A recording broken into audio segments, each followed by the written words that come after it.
Royal Rumble season is upon us, and just like we did 2 days ago, now it's time to get into at least my top 5 contenders to win the men's Royal Rumble match in the next 24, about 36 hours. That's about the time frame where we'll find out who will go on to main event WrestleMania in Los Angeles and challenge for either one of the World Championships or the WWE Undisputed Universal Championship.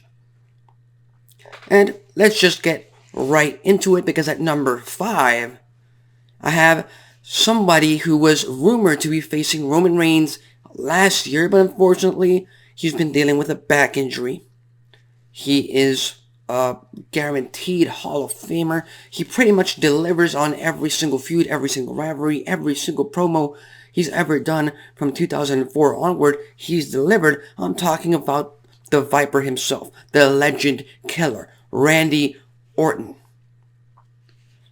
And trust me, if he makes his return at the Rumble, once that music hits, once that I hear voices in my head hits in San Antonio in the Alamo Dome, the whole arena will go crazy. We have not seen him in a very, very long time, ever since he and Riddle lost the Raw Tag Team Championships to the Usos last year when they unified the tag team titles as well.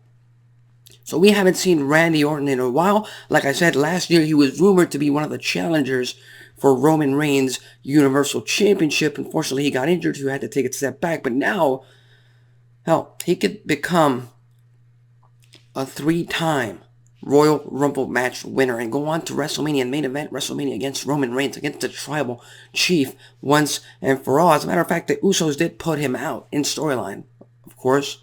So all of that would be warranted.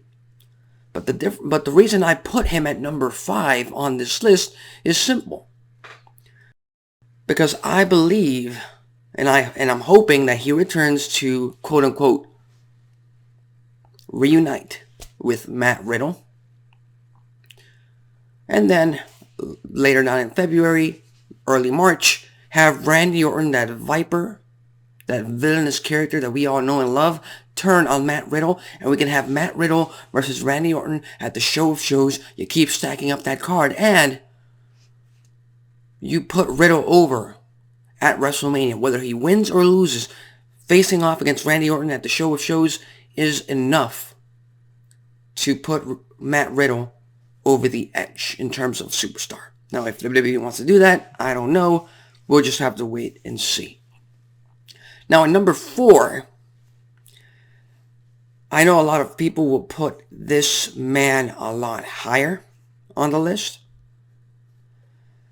But the fact remains that we have seen this match countless times over the years. And I would love to finally see a main event at WrestleMania represent 2 of the superstars that have defined the last 7-8 years, full-time superstars.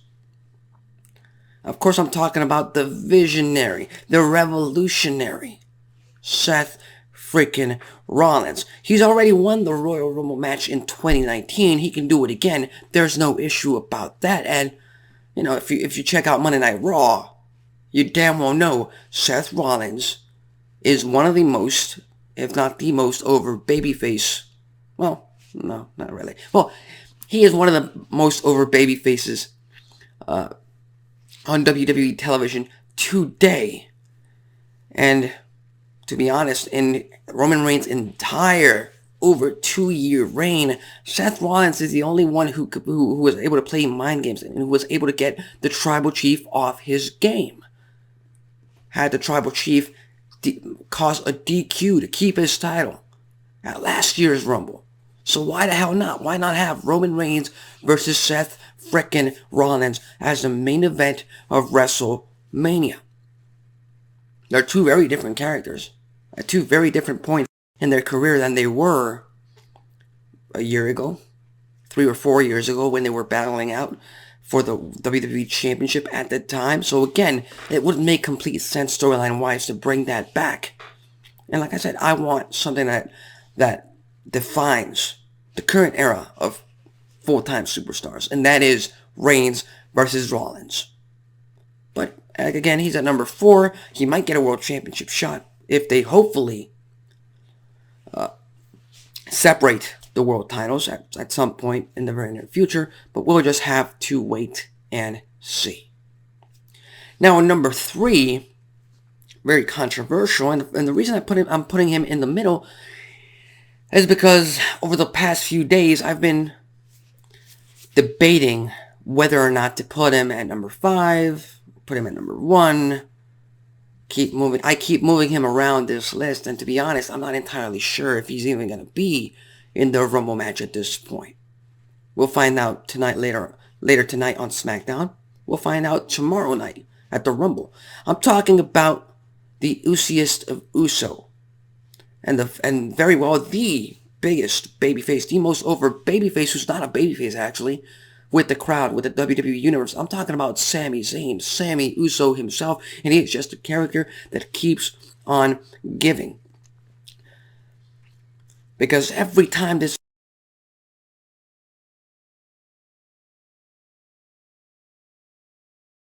he debuted, but ever since he became this character about 2 years ago, a year and a half ago, ever since that segment with Brock Lesnar on Friday Night SmackDown, ever since that moment on, Sami Zayn has been completely over with the WWE Universe, and his character just keeps getting better and better. The drama, the storyline, everything about the Bloodline storyline is working on an even higher level because of Sami Zayn. Now, I talked about this in a video a few days ago. I believe Sami Zayn's purpose currently on the road to WrestleMania is to reunite with Kevin Owens and challenge the Usos for the tag team gold at WrestleMania. I believe that is the main purpose of Sami Zayn right now. And frankly, the way how over he is with the crowd, I would not have him in the Royal Rumble match if he's not going to win it. Because then it just causes a problem. It might cause another 2014 situation where Daniel Bryan wasn't a part of the Rumble and Batista ended up winning. Only this time Sami Zayn is a part of the Rumble. Everybody wants him to win it, and then he gets eliminated, and then the crowd in San Antonio is just going to boycott the rest of the Rumble no matter who the winner is, even if that winner is a fan freaking favorite. So all in all, Sami Zayn is just right now in the third position for me because I don't know where to put him. I don't know if to put him at the top of my list. I don't know if to put him at the bottom of my list. And I honestly don't know if he's even going to be a part of the Royal Rumble match, because right now the storyline that they're telling is that he is going to have a lot to do with the Reigns versus Owens match for the Universal Championship at the Rumble. So again, I would love for Sami Zayn to win the Rumble. I would love for that to be the outcome. Will that happen? I don't know. But that is the unpredictability that I love about this current situation, about this current storyline running with Zayn and Reigns. Now, in number 2, a lot of people might hate this outcome. They might hate this decision if it does come to fruition. I'm talking about the People's Champion, The Rock. And it's no secret amongst WWE fans, amongst wrestling fans as a matter of fact, that since WrestleMania is taking place in Los Angeles, everybody and their mother has been expecting The Rock to return and challenge Roman Reigns to not only to be Tribal Chief, but to challenge him for the Undisputed Universal Championship at the Show of Shows. That's just pretty much a given. It's a dream match at this point with how over Roman Reigns' character is at this point. But here's the thing. Here's my issue with this. Number 1, The Rock.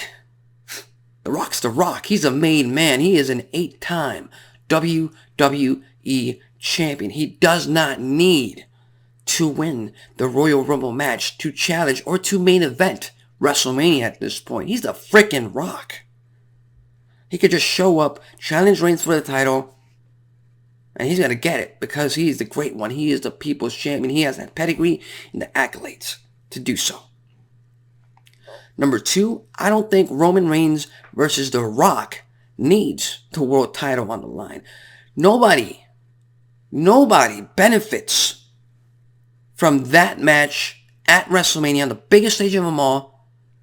Having that match be for the World Championship, nobody benefits. Roman Reigns is already over. He doesn't need to beat The Rock in his title reign to get even more established. We don't need The Rock beating Reigns for the championship and then having a run with the title with another part-time champion. It would be great television, of course. I love The Rock. But we don't need that. If you want to go with The Rock versus Roman Reigns for possession of the tribal chief, I'll go with that. But then it complicates the fact that Roman Reigns has to lose the championship at some point between now and WrestleMania. And then it just muddies the storyline going into WrestleMania. So again, there's complications right then and there. I would love for the dream match to happen. But then again, I'm sick and tired of part-time superstars coming back and challenging for the world title and being the main event of WrestleMania. So the only reason I'm putting him this high on the list, on my list, is because, again, it's WrestleMania, it's The Rock, it's Roman Reigns, it's the Tribal Chief, it's the World Championship, and it just makes sense. And at this point, you all know that my number 1 position on this list is the returning Cody Rhodes. And the main reason I have him at number 1 on this list is because, again, he's making his return at the Rumble. Once that epic music hits in the Alamodome, fans will go crazy. And the story of Cody Rhodes finally winning the big one on the grandest stage of them all, a year after making his return, the prodigal son returns to WWE, and he beats Roman Reigns. He ends Reigns, the Tribal Chief's historic title reign at WrestleMania. Talk about poetic justice. Talk about a storyline that comes full circle. And that's something that fans can get behind. Because like he said after his return, he's back to win the championship that eluded his father, the American Dream. And the story that Cody Rhodes is going to try and tell from the Royal Rumble all the way to WrestleMania is the WWE Championship, or in this case the Universal Undisputed Championship, can no longer be placed on the American Dream. That is no longer physically possible. So now it is up to the American Nightmare, Cody Rhodes, to do just that, to win the big one on the grandest stage of them all and solidify his father's legacy and his own legacy on a stage that, to be frank, no Rhodes has ever done anything meaningful up until this point. That is the main story I think WWE is going for. We'll just wait and see.